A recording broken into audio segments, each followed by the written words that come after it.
There are no moral victories in the month of February in men's college basketball, but certainly a valiant effort from the Iowa men's basketball squad. We'll talk about the loss to a top 10 Purdue team inside the confines of Carver Hawkeye Arena on a Tuesday evening in just a second. But first, we do want to take a moment to thank our sponsor. He's been with us throughout college basketball season. That's Brad Van Meter and his team down at State Farm. Give Brad a call first thing in the morning. You can also visit his website, bradvanmeter.com. Again, that's bradvanmeter.com, or visit him in person, Fleur Drive down in Des Moines. That's Brad Van Meter, proudly sponsoring our Iowa men's basketball post-game coverage here at From the Hawkeye of the Storm. Brad Van Meter and his team down at State Farm in Des Moines.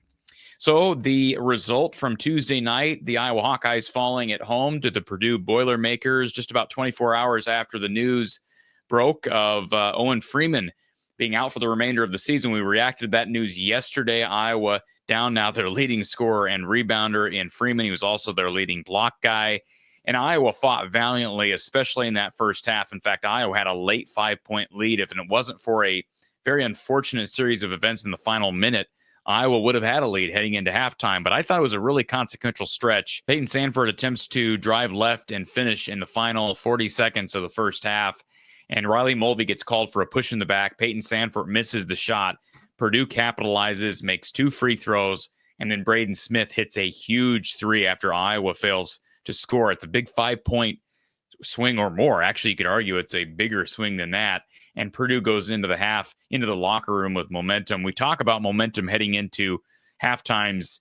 At times, I think it's overrated, but I do think it played a factor tonight. It seems to, at least on paper.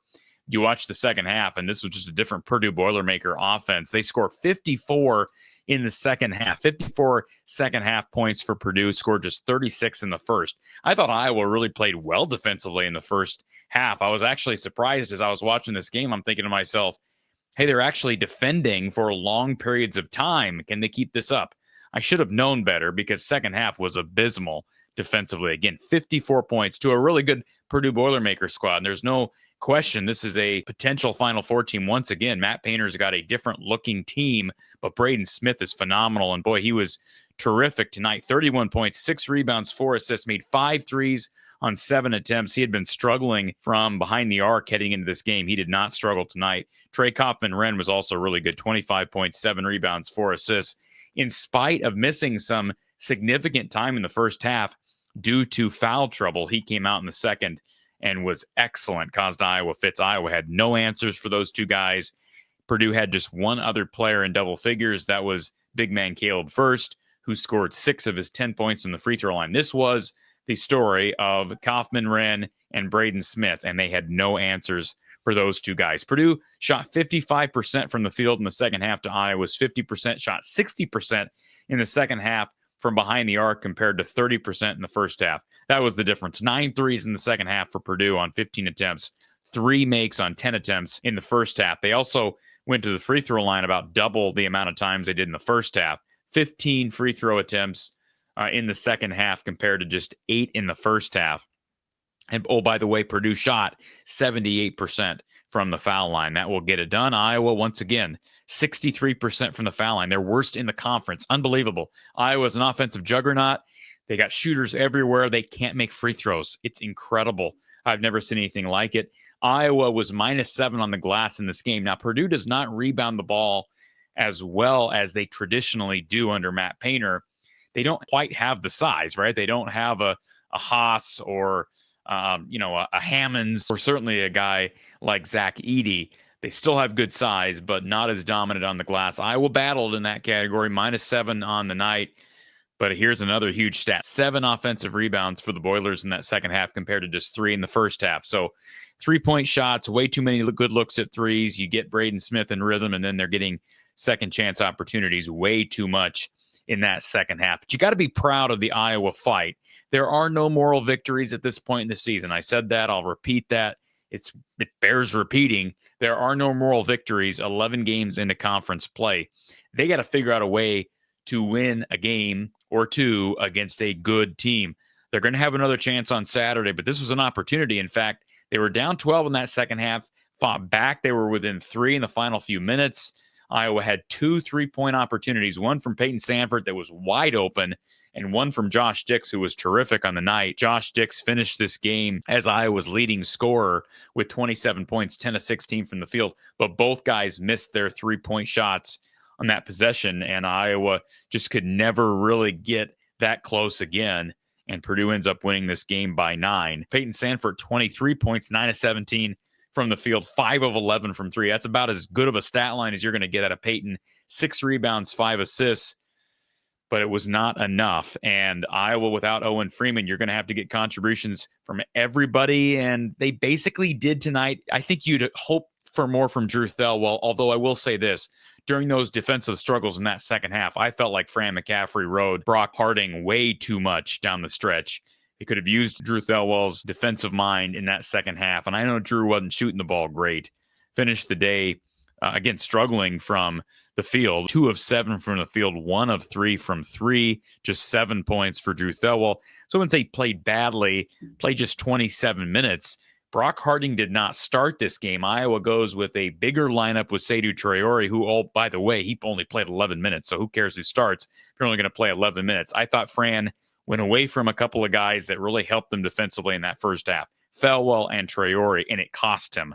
Now, I'm not saying that that's the exclusive reason why Iowa struggled defensively down the stretch of this game, but it did not help when you're riding guys like Price Sanford and Brock Harding down the stretch.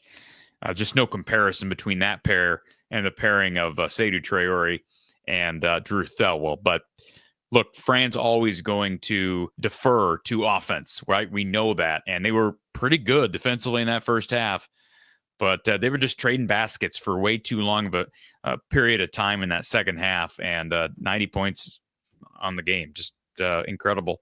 Continued defensive struggles. They'll bounce back or try to bounce back. Saturday, they'll play Wisconsin. That game is actually nationally televised over on NBC. Iowa running out of opportunities to get marquee wins. I mean, they've got some other games in the schedule that would be good wins.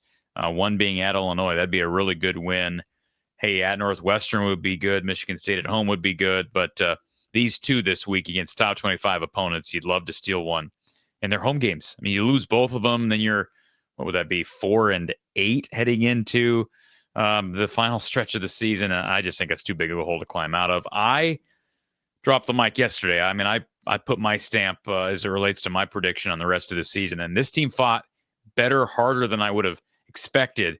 And I do think Iowa benefited defensively in this game in the first half without the services of Owen Freeman. I think Owen Freeman is actually below average defensively. I know everybody lauded him as a shot blocker in year one, but he also got called for a lot of fouls because he was biting on everything. And I have not seen much improvement on either side of the ball here in year two.